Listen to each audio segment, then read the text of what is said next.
last visit to Singapore last year, both sides had agreed to elevate our relationship to a comprehensive strategic partnership. Today, the two leaders adopted a roadmap for our comprehensive strategic partnership.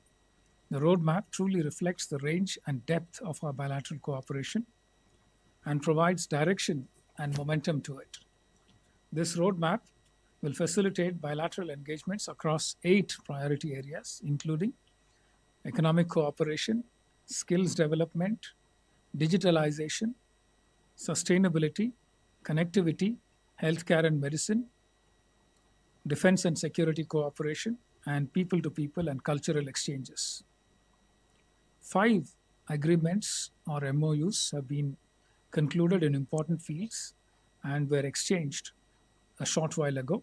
These include cooperation on a green and digital shipping corridor, promoting collaboration in the space sector, cooperation in training and R&D in the field of civil aviation, cooperation on digital asset innovation, and establishment of a national center of excellence for skilling in advanced manufacturing in Chennai.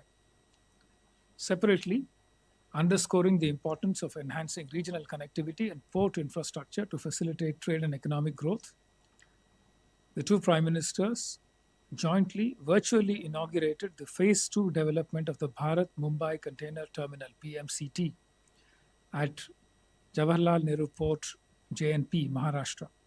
This project, developed on a design, build, finance, operate and transfer (DBFOT) basis, is operated by PSA International of Singapore.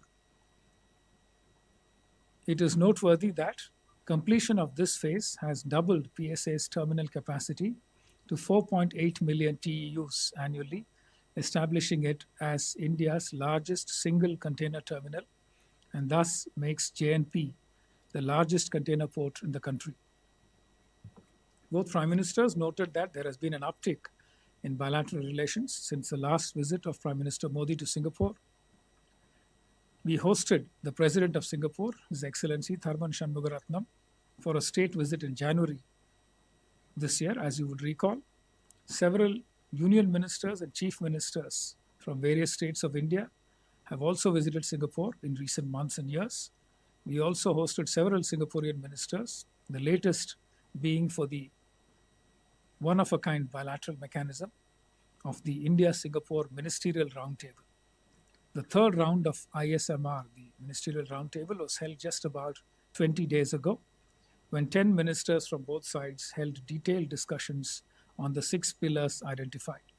These exchanges reflect the importance attached by the two sides to our bilateral cooperation.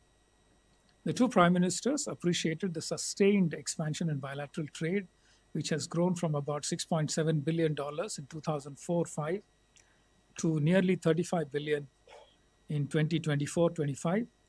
They agreed that the two sides should work on the next review of the India-Singapore SICA and the ASEAN-India Trade and Goods Agreement, ITIGA. The prime ministers also appreciated the growing investment flows between India and Singapore and noted the potential to increase these further. As you would recall, in financial year 2024-25, Singapore was the largest source of FDI into India, and it is also the largest for cumulative FDI into India, amounting to nearly $170 billion. Many Indian companies have also established their footprint in Singapore as a gateway to Southeast Asia and beyond. India-Singapore relations are not only robust but are also future-oriented, our cooperation expanding to new and emerging areas. The two prime ministers expressed satisfaction on progress made in new areas such as semiconductors, green economy, including green shipping, skill development, digitalization, space, next generation industrial parks, etc. We had exchanged an MOU on semiconductor ecosystem partnership during the visit of Prime Minister Modi to Singapore last year.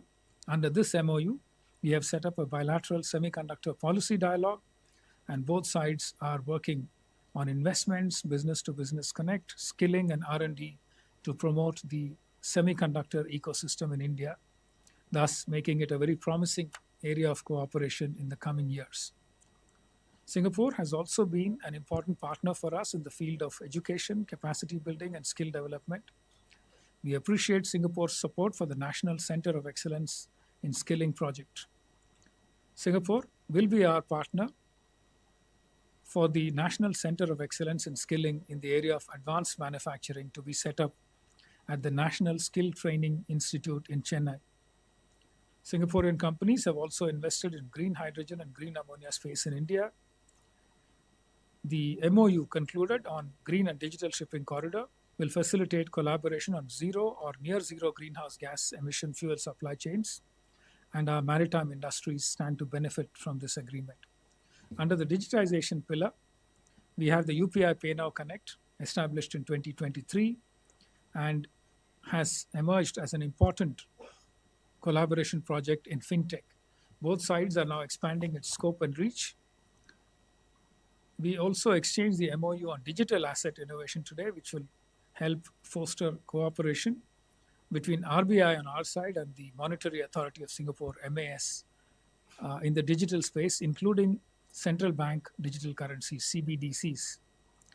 We also have ongoing cooperation in the area of space. ISRO has launched 18 Singaporean satellites in the past, and with the MOU exchange today, we will be working for further collaboration in the areas of space technology and space startups.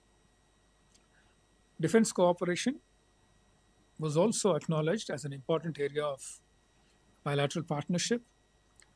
It was agreed to further the momentum of exchanges and training cooperation, as well as engagement between the two sides, including all the three services. There was also agreement to explore cooperation in the defense technology space. Finally, India and Singapore have very strong people-to-people bonds. The thriving Indian community in Singapore is a living bridge and makes valuable contributions. It was agreed to further strengthen our cultural and people-to-people ties. The two prime ministers also discussed India's relations with ASEAN, and Singapore has always been an important partner in India's Act East policy. So this is basically what I had for my opening remarks. We are happy to take any questions. Thank you very much. Okay, the floor is open now. So questions? We go here first with Keshav. Thank you. Keshav Padmanabhan from The Print. And so I just wanted to ask, with Singapore being one of the largest funders of FDI in India over the last, say, 25 years, have they announced or spoke about any targets that annually they want to increase in terms of investment in India? And the larger context to this is with Japan recently saying they want to double their investment and Singapore seemingly bullish. What does that say when we talk about the larger context of tariffs and the global geopolitics when it comes to Indian businesses? And if you would permit me another question, the joint statement had something on the patrolling across the Malacca Straits that India is interested in. And this is something that the two sides want to work on with defense and security engagement. Could you give us a sense of what really was discussed with regards to this specific proposal as well? Thank you. Siddhant. Hi, sir. Siddhant from WION. Was there any discussion on Donald Trump's tariff, a concern for both countries? Any specific conversation on that part? And also, secondly, the Prime Minister mentioned about cooperation in civil nuclear domain. What kind of cooperation are we looking at? Manas.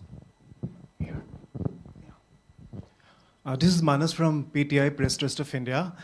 Just wanted to check with you, was there any discussion about a proposal to export solar energy from India to Singapore via kind of underwater cable that could be used for data connectivity also? And also on the nuclear thing, are we looking at SMRs for nuclear cooperation between the two countries? Thank you. Yeshi. This is Yeshi Seli from Business India. I'd like to know more about this cooperation between GIFT City and Singapore, and also what are the talks that focused around aviation? We have a question there, yes.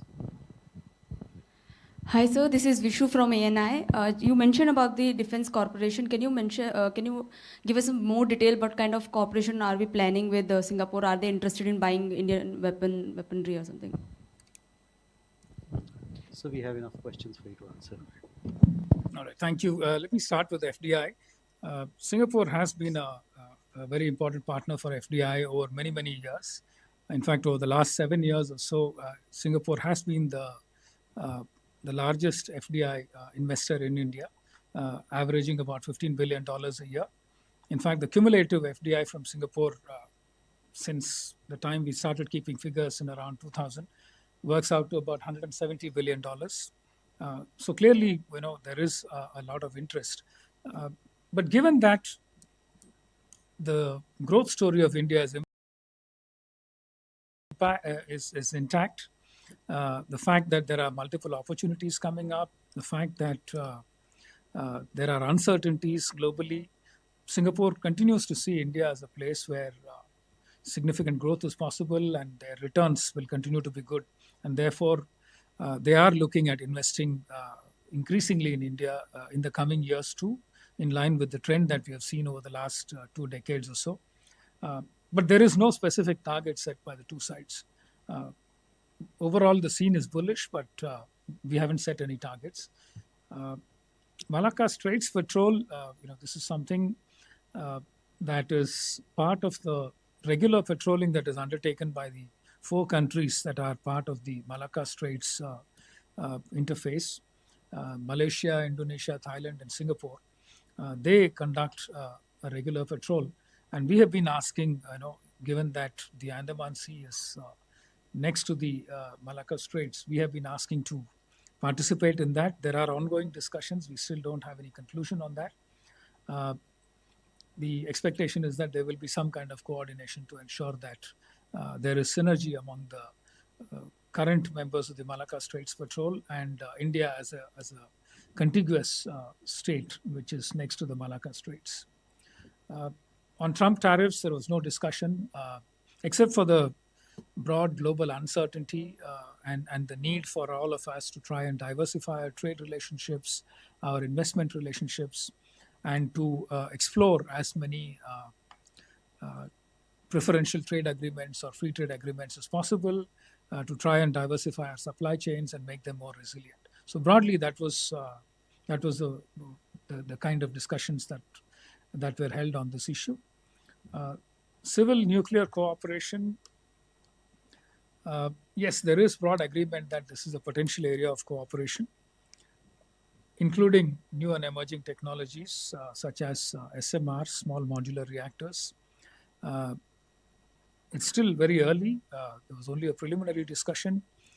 It was agreed that teams would be formed on both sides to try and take this discussion forward. So we look forward to more details as and when the two teams engage. Solar energy exports, and you mentioned an underwater cable. Yes, there is a broad suggestion that something like that can be done, but there was no specific discussion on that this time. But during the India-Singapore Ministerial Roundtable held about 20 odd days ago, there was a suggestion that India could consider joining the ASEAN electricity grid. So there is a potential for cooperation there, and we will be taking the discussions forward. Defense cooperation, it's still a work in progress. There are a number of elements, including joint exercises, training, capacity building, defense industrial dialogue, defense policy dialogue, participation in each other's seminars, etc. As part of defense industry cooperation, we do talk about possibilities for co-development, co-production, developing technologies, etc. together, and possibly sharing the outputs of any such collaboration. But nothing specific yet. So this is still work in progress. Anything else? Civil aviation, yes. There are multiple elements that go into civil aviation cooperation, including increasing connectivity, number of flights, destinations, etc. There is also a suggestion that MRO, maintenance, repair, and overhauling, is a major area of collaboration. Singapore has very good experience and expertise in the area of MRO. And therefore, it is a very promising area for us to collaborate. Singapore wants to invest in MRO facilities in India, help develop capacity in India, basically driven by the fact that it's a very vast business that is generated for them. SIA Engineering is the company in Singapore. They want to partner with the Tatas, since Singapore Airlines is invested in Tatas to the extent of in Air India to the extent of 25%. So it makes sense for them to collaborate in the area of MRO with Tatas, and also to help develop capacity in India, and to use the land availability in India to set up MRO facilities. So broadly, those are the areas where we collaborate in the area of civil aviation. Okay, Sudhi, please. Sir, Shruti Ranjan from Bloomberg. So on the semiconductors thing, if you could give us an understanding what exactly, what was decided today, and therefore going forward, are we looking at investments? Are we looking at design help? What are we looking at? Kalul?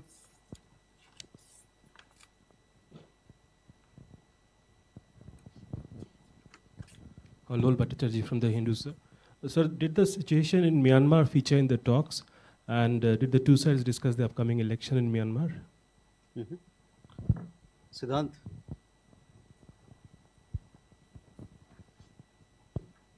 Hi, sir. I'm Siddhant from CNN News 18. Sir, joint statement mentions the third review of CECA and substantial review of ASEAN-India trade in goods agreement.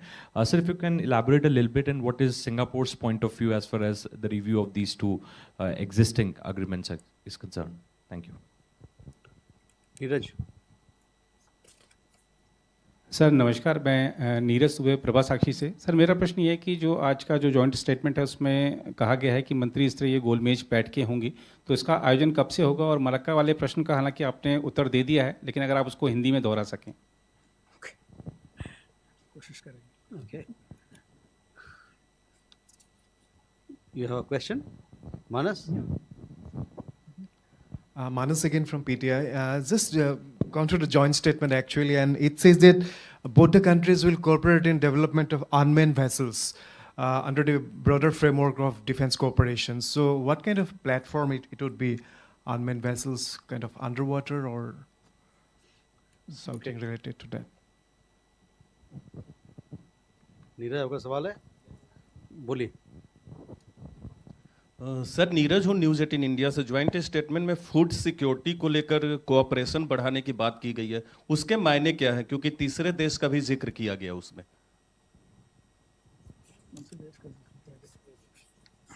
Okay. All right. Let me start with semiconductors. We have this India-Singapore semiconductor ecosystem partnership, which was signed during Prime Minister Modi's visit to Singapore last year. It provides a framework for cooperation on developing semiconductor supply chains. Singapore started manufacturing hard disks, Seagate and others invested in Singapore many years ago. And therefore, they have a very good experience with high-value manufacturing. Given that Singapore is a country with wages or wage levels that are far higher than India, and the fact that they are short of land, they focus on high-value manufacturing, and electronics is an area that they focused on quite early. So therefore, we have a lot to benefit by cooperating with them. Using the MOU that was signed, we set up a semiconductor policy dialogue to help learn something from them in terms of regulating the semiconductor ecosystem. We are also collaborating with them, and work has already started on it. For semiconductor R&D and skilling, we need to develop a skilling ecosystem so that our youngsters are trained to be able to respond to industry needs when it comes to semiconductor investments and facilities that are set up. Singapore has also expressed interest in investments in this sector and also getting their private sector companies to come in and expand their presence in India, to set up a semiconductor manufacturing ecosystem, clusters for both design and fabrication. We are also looking at developing supply chain resilience, diversifying sources, and a large Singapore delegation, industry delegation, visited Semicon India. One of their pavilion was one of the largest. We are also looking at what is called a green laning initiative. Green laning initiative. I mean, it's a new name. It's a new idea. The aim is to try and optimize the supply chains on the two sides. There is a pilot that they will carry out to study how exactly the supply chains are distributed between India and Singapore and how to optimize them in a way that risks are minimized, efficiencies are maximized, including logistical efficiencies. So all these are areas that we are working in the area of semiconductors. On Myanmar, there was no discussion. It was not a subject that was raised by either side. SICA ITGA review, as I said, Singapore is an important partner for us when it comes to working with our ASEAN partners, the rest of the ASEAN partners. They are one of our strongest partners when it comes to trade and investment, as I mentioned earlier. We've had a SICA with Singapore, which came into force sometime in 2005-06. And of course, ITGA review, we've heard so much about it in the last couple of months. Singapore has agreed to advance our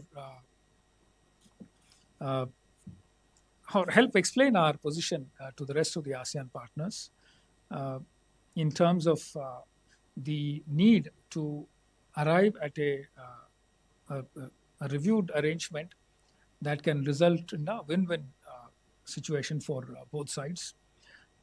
The broad grievance on our side is that the trade deficit on our side has increased since the time the ITGA was signed, and that we should try and tweak the arrangements in such a way that we come to a more balanced trade situation.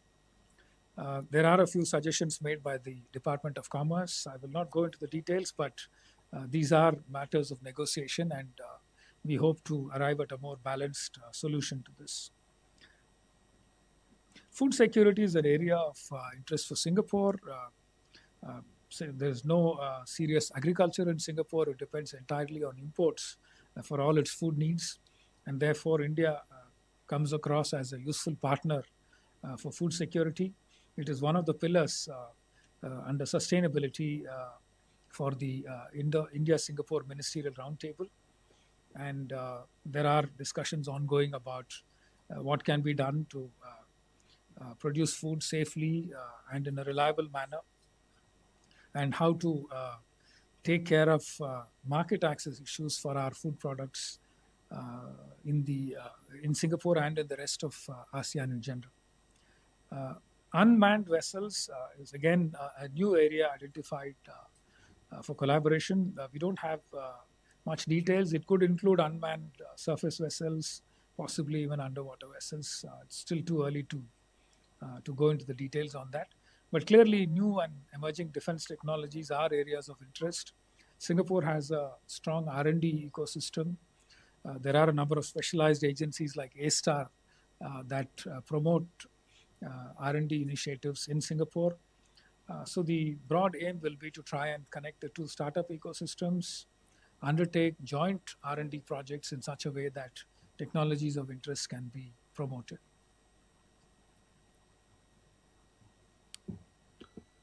With that, ladies and gentlemen, we come to the close of this press briefing. Thank you very much for your presence and for your participation.